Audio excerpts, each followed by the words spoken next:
Hi, welcome to At The Computer. This is a big day for us. As you know, we're the top 2 game journalists in the industry. Everyone values our opinions. Thankfully, Nintendo took note of that and sent us a free copy of Xenoblade Chronicles 2. This product was provided by Nintendo. Right, that's so cool. Did they happen to send 2 copies? Actually, this is an 80-hour JRPG. It's 1 player, so, you know, I'm gonna handle it from here. You can take the week off. Right, that's not fair. I mean, Nintendo, send me some free stuff. I'll review it. You know, I love Wii Sports. I love Wii Fit. No one cares about that stuff. People who watch our show, they love big blue skies, anime landscapes, and really pretty girls with big eyes. This is just all the stuff you like. You know, it is everything I like. That's why you're gonna get the expert review opinion on Xenoblade Chronicles 2 at the computer. Product provided by Nintendo.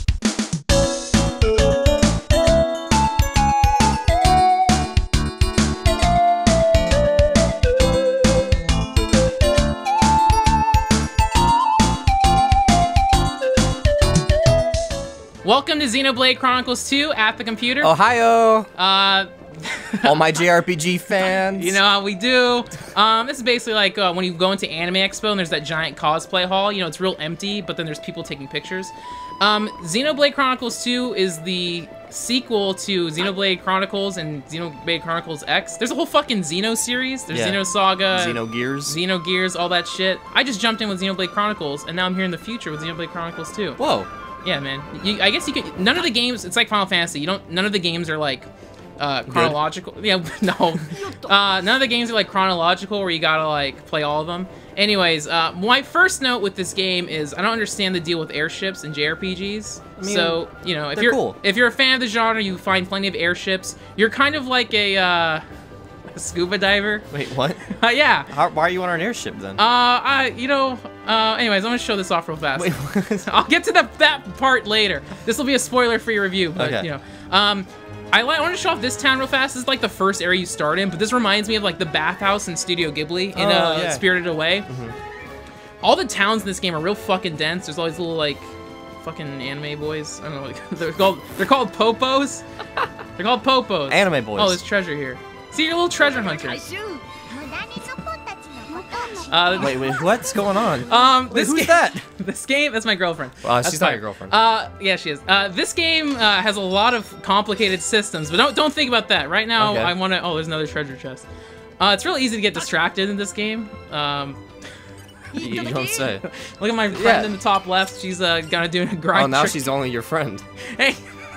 That's gone downhill already. Hey, you know what? Some love, you know, is controversial. You know, you already making fun of me for it. All right. Cedar. Yeah, I'm not gonna talk to him yet. That's a big plot spoiler. Look out for Cedar. Anyways, these towns are real dense. Wait, what was that guy's name to the left? Don't make fun of it. It's a Japanese name. Poon. What is it? I'm just giving you a taste of what you can expect with Xenoblade. All my Xeno heads already know what's up. Anyways, like with any JRPG, here's a town. Again, this world is populated by really cute popos or whatever the hell they're called. Popos. They're in the first game too. I like this music. Yeah, it's great music. When I started this game, I was immediately blown away by just like, I started this game and it immediately reminded me why I love anime and why I love JRPGs. Also just reminds me of BioShock, you know? Yeah. There you go, just like that. My favorite anime. My favorite anime. Giant blue-ass skies, gorgeous music. The music is composed by by one of the composers of Chrono Trigger. A lot of the people who made this game, they're from Monolith Software, they used to work at Square, so they all worked on like Final Fantasy and Chrono Triggers. So you just get overloaded by like good-ass JRPG vibes. So there's scuba men, and then there's little popopos. Anyways, there's this town. So is this like a hub area, or? Yeah, it's like a town. You can like pick up quests, you can buy items, you can upgrade your shit. There's so many systems. You can do scuba diving over there. Wait, where is are you above an ocean? Yeah, so we're in like, it's kind of like we're like in a city of clouds.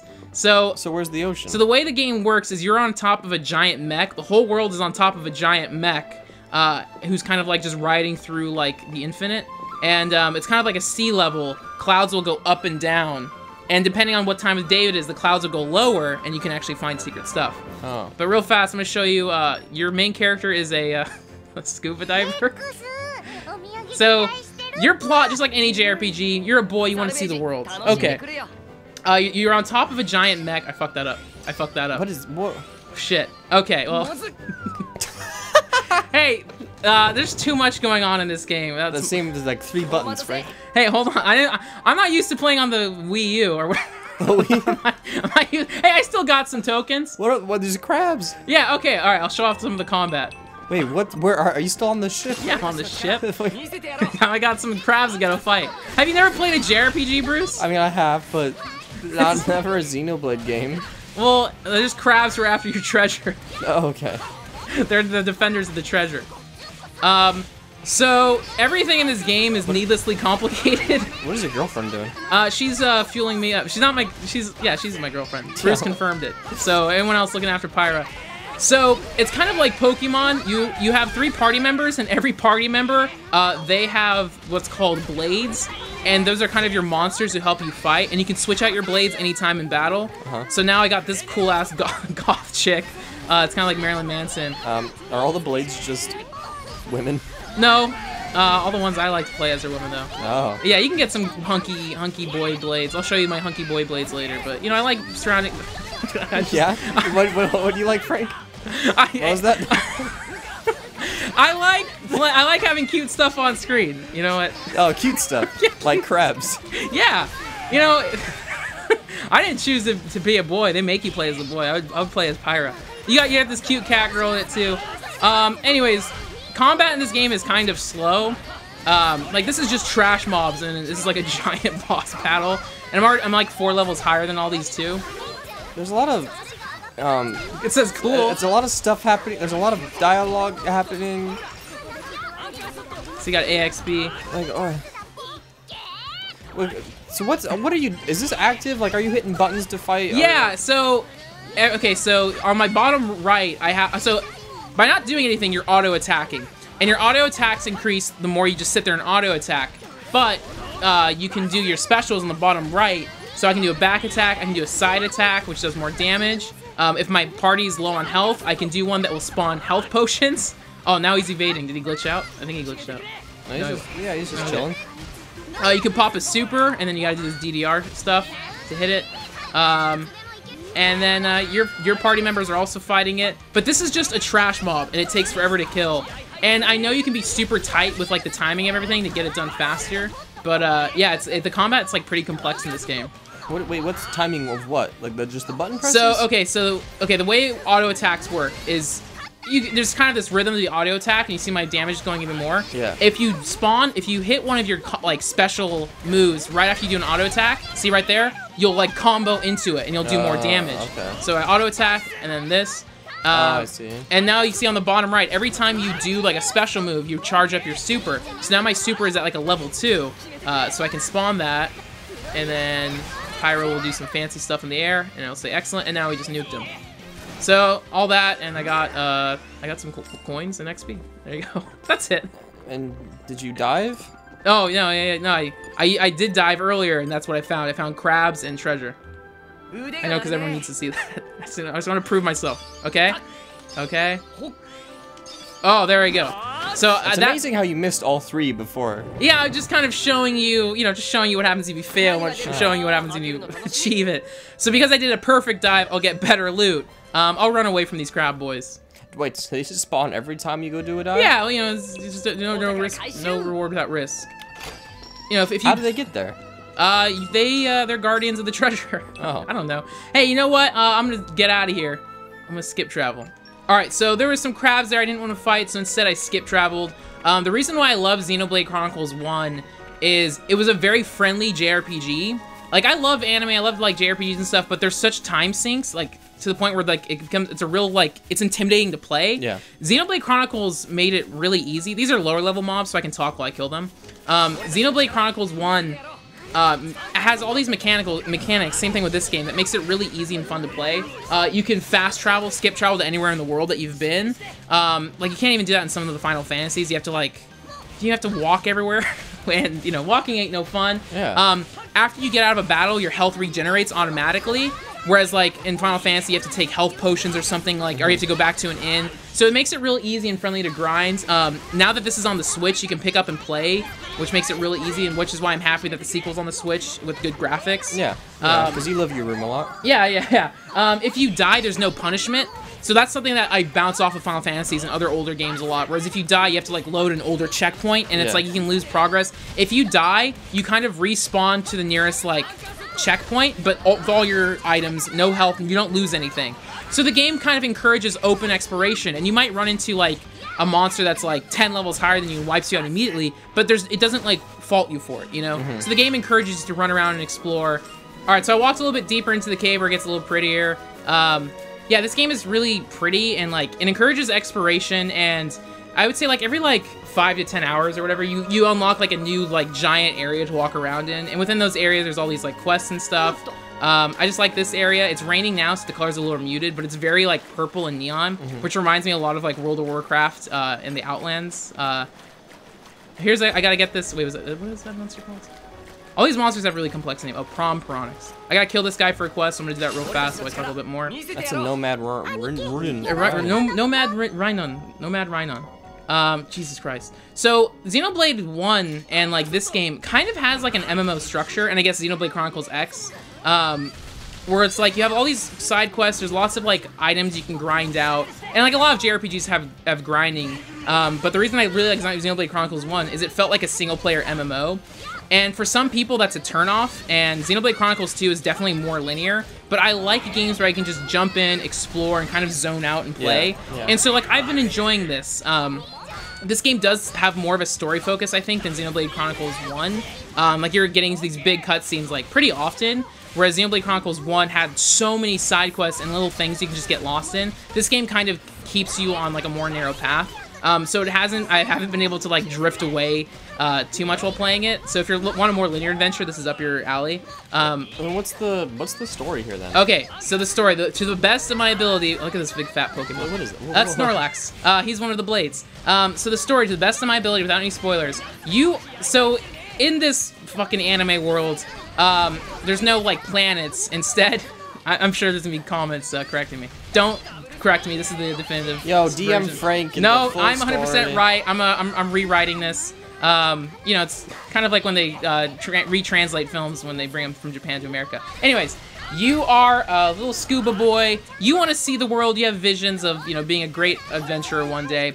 You live on the back of a giant titan, and the sea clouds are rising, and one day there's not going to be enough room for everyone. It's kind of talking about overpopulation, you know, limited resources, very much like planet Earth itself. But you heard rumors. Back in the old days, there's this everlasting paradise where resources and land is infinite. And right now on your Titan planet, everyone's at war with each other over resources. Again, much like Earth. And so you think, no, wait, what if I become such a great explorer? What if I find this place where everyone could just live together in harmony? And then you meet this fucking Pokemon Pyra, this Pyra girl, who, like, comes from there. Yeah, she comes from there and is like, yo, I have visions of this place. I can show you this place. She shows you a vision of this heaven, and now you know it's there, so you and all your adventurers are like, no, we gotta find this place and show the world that, like, we don't have to fight with each other. And so you and all your Pokemon friends band up to try to find this, like, eternal paradise. Meanwhile, there's all these other mercenaries who are, like, trying to, like, use these blades to fight these wars so they can get land over here. So as you're trying to find, like, this, like, you know, heaven, paradise to tell your village about, whatever, people are trying to kill you because they want Pyra, who's, like, the ultimate weapon that can, like, bring about destruction and evil. I think I did actually a good job. I thought it was going to be facetious, but, like, that's kind of the gist of it. And then very much like anime and JRPGs, there's twists and turns and, you know, overall that's kind of like the gist of it. So you're going on, you're exploring new towns, and just like JRPGs, oh, you can ride our airship, but first you have to find me some green beans, or you gotta find some vegetables. You know, lots of little, like, fetch quests and stuff. But in the original Xenoblade Chronicles, there were so many like side quests that you can kind of get lost, but I didn't mind that. And the way side quests work in this is you don't have that many characters giving you side quests. Instead, the side quests are chains. So you do end up doing like 5 quests for one character and then getting a ton of XP, as opposed to like 5 different side quests giving you a little bit of XP. And what do you, like, what's like the progression system like then? Like if you're doing all these side quests, what are you upgrading? What are you unlocking? Like what's... So I do say I'm someone who likes lots of progression. This game, I don't know why or what the hell, this game has too many systems. There's like too much shit to unlock, too much shit to grind out that it's kind of overwhelming and really confusing. Oh, this you don't say. This looks... And again, I'm like maybe 25 hours into the game. I'm in chapter 4. I think I'm just now understanding it after like doing like research on the internet and reading forums. I finally get it. But for a while it didn't really click with me. Okay, so again, combat is slow in this game. That was what, I don't know, 4 minutes and we killed one fucking piranha boy and I need to get like 5 of those. I'm not gonna do the whole side quest now. But okay, so progression. Let me fuck, I don't wanna kill this right now, I'm gonna run away. What is that? It's Amanda Mora, I don't know. It's Amanda Moramora. He looks like a slimy boy. A slimy boy. That's the one thing I like about this game too, is all the monsters are on the map, as opposed to it being random battles in JRPGs. Yeah. Okay. Anyways, I got rid of that guy. All right, let me take a look. Ran up this hill. Yeah, that flying beast's gonna get up here. All right, I'm gonna press start. Try not to, don't freak out. Okay. So let's just do one at a time. Characters. Okay. That's me. Oh, it's no wonder Frank likes this game. It's me and my harem. It's Frank surrounded by women. Hey, you know, I got Hatsune Miku, I got Pi. Again, this game is published by Nintendo. She's wearing a very short skirt and has really big bops. This chick looks fucking cool. No joke about it. This girl looks rad as hell. She's like a cyborg demon chick. I like her. And then, you know, you got like a lion and like a big... You sound less excited about these characters. Hey, Nia is really cute. I like her. And then you got your Popo, your Popo. This guy, not a joke. This guy, he's a little engineer. He has a maid fetish, and he made a robot girlfriend. He made a maid? Yeah, he made a maid. Named Poppy, very much like Titanic Sinclair and his Poppy. Okay, so that's the characters. Inside the characters, you got all this shit. You got weapons you can grind up, and you use your weapon points to level up your weapons. Okay, you got you can get engaged to your blades. So you can propose to you can pick which one of your Pokemon you want to travel with. I got like a bird boy, whatever. You know, I want to keep that. We got fucking like all these generic ass Pokemon. They're not Pokemon. They're called blades. You got affinity for all your for all these things you can level up, accessories. Wait, but also, why would you get engaged to a blade? You know what? Tax purposes. And then your blades have different affinities, and it's like, oh, you gotta collect stuff. That's one of the objectives. You gotta collect stuff, and you can increase the power of a fire blade. Oh, I just unlocked some more shit. So each blade has its own skill tree. Each blade has its own skill tree, and it's like I gotta use this shit. And then you have your own skill tree. I have my own skill tree. And then what is... Every blade... You get engaged to the blade, and what does that do? So do? engaging blades just choose who wants to be in your party at any time. But yeah, there's like too many systems in the shit, and if you're not on top of these systems, you get underpowered, and that's what started happening to me. Combat was taking a long time, and I was so confused, and I realized like, oh, I never went into this menu, and then every goddamn blade you can equip items with, and it's like, but in order to use these items, you have to do a mini game where you have to power up these items before you can use these items, and it's just like, can you show the mini game? Yeah, well, I'll show one mini game later. So that's just this here. You can skip travel. My one problem, the only way to look at a map in this game is you have to go into skip travel. And then you can like see the different areas. But it's weird that they call it the skip. They should just have it be the map option. I don't know. That's kind of whatever. They acknowledge they're putting out a patch to fix it. Here's the quest log. It's just the photos. It's, you know, photos of all the popos. You gotta help out. What's the Titan Scholar want? And there's all these, you know, all these little side quests you can keep track of on top of your main quests. Your blades, also known as the Pokemon. You know, here's all them blokes, whatever. This is, I don't even understand this system.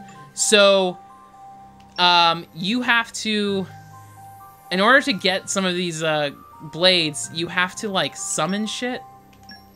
Wait, what's... I don't understand, Bruce. They don't explain this shit to you at all. I found an internet forum that told me you have to do this. The game will have a quick tutorial, and it'll disappear, and you can't pull it up again. You can't open up the tutorials. So in order, I guess it's called like a gacha system. It's a lottery. I know like a lot of mobile games have this. This is like kind of like when you infuse in Persona a little bit. But in Persona they explain it. Yeah, they don't really. So I got, all right, another generic Pokemon, whatever. But I can send these blades out on missions to get me more XP. Like, it's Okay, so yeah. overwhelming and confusing, but as a mobile game, if you have 10 minutes, there's a lot of things you can quickly, like, chip out. Yeah. But, like, it's very overwhelming if you just, like, come into this without a clue. So if you're gonna play this game, like, check out Reset Era, check out Reddit, like, find, like, a forum that you can check out. And there's all these rare blades that you have to unlock later. I still think this one looks cool as hell. Like, that just looks dope. Am I right? Okay, you can make him talk. How long did you spend on that menu? Hey, actually, let me show you my screenshots. Oh, Let me show you my screenshots. Every once in a while, I'll take some screenshots. Oh, Frank, you got a lot of Switch games. I don't play this much. Oh, God. I was just trying to show off. I was just trying to point out how absurd this game is. You're in a story cutscene, very Frank. emotional. Frank. Wait, hold on. This is weird. No, it's not. I'm just pointing out my review. I am a critic, and Anita Sarkeesian says you can be critical of the things you love. You can be critical of the things you love. With a thing with just a Okay, girl. I just thought this was a funny observation. You're watching a story cutscene, and all of a sudden, it cuts to this chick's ass and her big bops just resting there, and it's like, all right, this is a Nintendo game. That's kind of interesting. And then it cuts from this screenshot to this screenshot, and it's just like, And you're like, oh, I gotta save this. it's just, hey, I just noted, you know, Nintendo's all been about family fun, but the character designs are kind of, Oh, your voice cracked there a little bit. You're getting nervous? Hey, I'm just saying, the character designs are very over the top and kind of cool. And then you got this guy too, you know. I didn't see any screenshots of him. Hey, I just unlocked him. I like him. Okay, he's fine. pretty cool. He's pretty cool. Anyways, very much like Metal Gear Solid Peace Wait, Walker. what is this? What is this Much menu? like Metal Gear Solid Peace Walker, you got your fucking missions you can send your toys out to. So, you know, you gotta collect some vegetables. You need to make vegetables. Can friends help heating up veggies very hot? So you gotta send your mercenaries to make some vegetable stir fry. You know, there's just a lot of stuff in this game. And I don't understand it, but you know, it makes me feel good. You level up characters by fighting shit, doing quests. As you go through the story, they give you big upgrades. So just like any RPG, the most obtuse way to level up a character. Oh, gotta collect some shit. Around the world, there's just random things you can collect. Equipment. Yeah, you collect wood, which you then turn into fucking bigger wood. Yeah, tiger. So this is probably like already infamous. So with most of your blades, you level them up by just giving them different like abilities. Like if you have an attacking character, you want them to have DPS. If you have healing, you want them to heal, tanking, or you know, more aggro. It's standard RPG stuff. In order to level up Poppy, she has her own fucking. What? Wait, she has her own. What? She has her own system in here. We have to do all this crazy stuff, and so immediately I saw this and was like, I'm not gonna play as her, just because there's so much stuff in here that's so obtuse. But then I was dying because she's the only tank I had at that point. So I looked online, and you have to do this mini game called Tiger, and it's the only way you can level up her energy. Why? And so you kind of have to like grind this out. So let me just do, let's do the harder one, fuck it. So you have to do this mini game in order to, so you see these ether you're collecting, that's like actual like XP for Poppy. And so you have to collect treasure as you're going down here. You have to fight enemies, you get more points, and the more points you have, that converts to more ether, which converts to energy, which you then can convert to power crystals, which you can then convert to abilities. You know, so. Sounds, easy and not complicated. See, I don't. Oh fuck! This crab came out and hit me. But I'm trying to collect all the ether. So I spent probably an hour doing this just so I could level up my tank. Sounds fun. Yeah. Stevie B, you know, who's on the Angry British Gamer, who was on an episode. He was complaining about Steve Barker. Oh yeah, you weren't here for that. Yeah, Steve Barker was complaining about it. I said I liked it, and then Steve retorted saying I love doing repetitive shit while listening to podcasts. And you know what? That's exactly true. I do like this. But yeah, it's just like needlessly obtuse. I don't understand it because I feel like Xenoblade 1 had it was fucking pretty easy. But this game, they just built off of everything in Xenoblade 1. So it's like, I don't understand. Everything is kind of needlessly complicated. But at the core of it, everything is still a very big, bright, charming JRPG. It's got a decent story. It's just like, I feel like the game was rushed, maybe. Because the longest time, we didn't see any footage of this game. And people were skeptical, like, is this really coming out on Switch? Is this really coming out in 2017? Oh shit! Okay.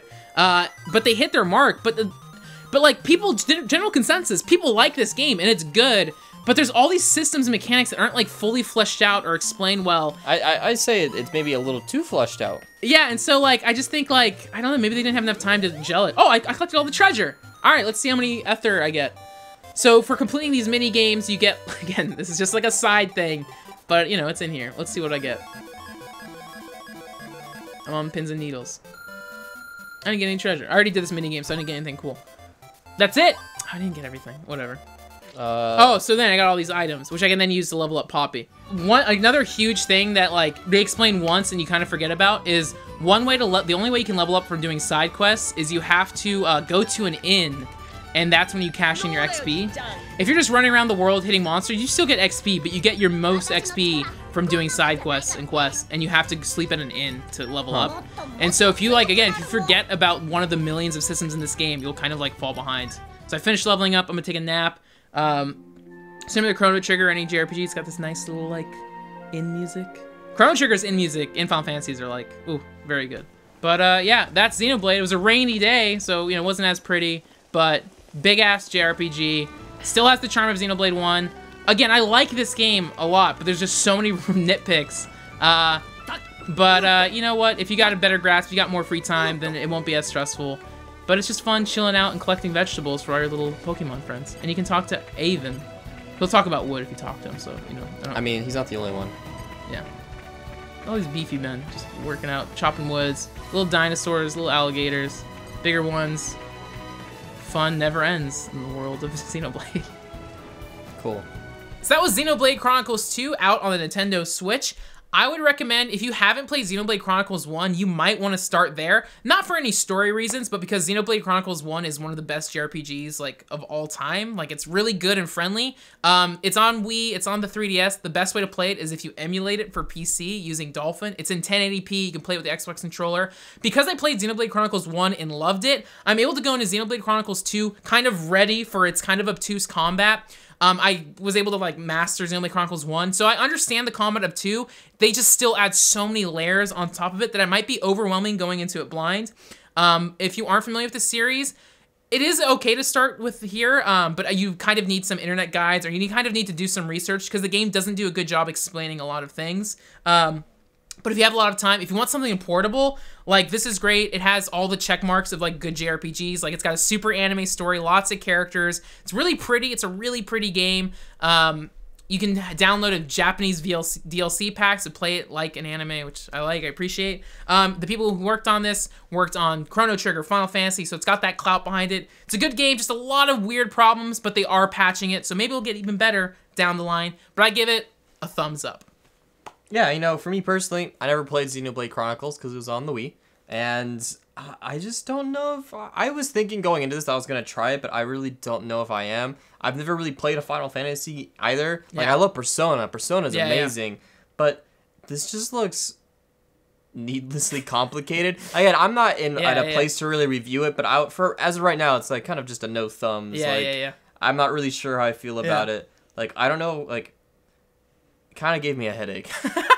I'm like 20, that's the one thing, I guess, with all video games is, like, I'm like 30, 25 hours into the game, so it's like, they introduce things one at a time, so, like, coming into it now, it might be crazy, but, like, still, like, I'm not the only one. If you go on internet forums, people like this game, it is good, but there's just all these really weird problems where it's like, oh, the combat wasn't as fun as it was in number 1, whatever, but hey, I'm happy this game exists. Give me more big budget Japanese games. It's still got that charm. It does have that Ghibli charm to it. Character designs are cute. Again, a little wonky. It might be really critical of this, but, like, I do like it. I'm having fun with it. But please, I wish combat was a pinch faster. But, you know, it's all good, baby. Anyways, thank you, Nintendo, for this copy. We're gonna take a look at some emails. You've got mail. We got an email from Duo Dunk. It's a little personal, but I'll share it. Subject is, I love Bruce. Ooh. I didn't realize how much I love Bruce until you had that fun-hating British poser come on the show and ruin everything. Please never let Bruce leave again. He is too precious. Thank you, Duo Dunk, for the kind words towards Bruce. Sorry, Stevie B, that he was so hateful towards you, but you know what, Steve? hey, this happens all the time. You know, I'm always here. I'm always here for everyone. But the moment I'm gone, that's when people miss me. They miss you. That's when people realize what I provide. People didn't watch the Steve episodes. Instead, they all rewatched Blink's, 10 dozen times. Where my cat's at. Go back. Watch it again. It again. Comment again. Oh, no. Hey. But you know what? Bruce has nice, pretty hair. Steve is a bald fuck. So, thank God. Good riddance for him. He smelled like fish and chips. And he was always talking about taking America over. It was like a British Revolution thing. I don't know. It was real seedy. Let's keep him out of the country for good. Anyways, thank you so much for watching At The Computer. Send us email to atthecomputershow@gmail.com. Follow me on Twitter, Instagram, Tumblr, Hootsuite, if you want to get some marketing emails in. I'm at Frank Howley. I'm _Bruceums. Most important thing of the show, I forgot to show off, got the Xenoblade Pro controller, so, Why? you ain't a real gamer unless you're... Why would you show the controller? Hey, I spent $90 on this, so, I don't think anyone cares I just about want the to show off, controller. hey, people ask me why am I so good at video games. It's because I got a Pro controller. I don't use those little tater-tot fucking Switch I don't think pads. anyone cares. So, leave a comment below. I want everyone to comment on this video. Wow, Frank, your controller is so cool. I mean, go ahead and comment below. Wow, Frank, cool controller. Yeah, thank you. But in like a sarcastic No sarcasm. sense. Be sincere. Lots of sarcasm. Please let me know what you think of my controller. Let me know sincerely. Let me know what you think of Xenoblade. I think generally, let me know. Like, I know I was kind of dumping on it. I think it's a cool game, but let me know your problems with it. Do you have problems with it? Do you love it 100%? I never played Xenoblade Chronicles X. I have it. Maybe I'll like that more. Maybe that's more grindy and bullshitty up my alley. Anyways, and thanks. leave in the comments below. What do you think of Frank's photo album on the Switch? Yeah, I got good screenshots of Pyra. That's all I got going. Anyways, hey, email me if you got some good screenshots of Pyra. Got some fan art. Can someone draw Pyra fan art of Frank and Pyra holding hands? That would be great. Little treat for me. Thanks for watching. At the Computer. Ew.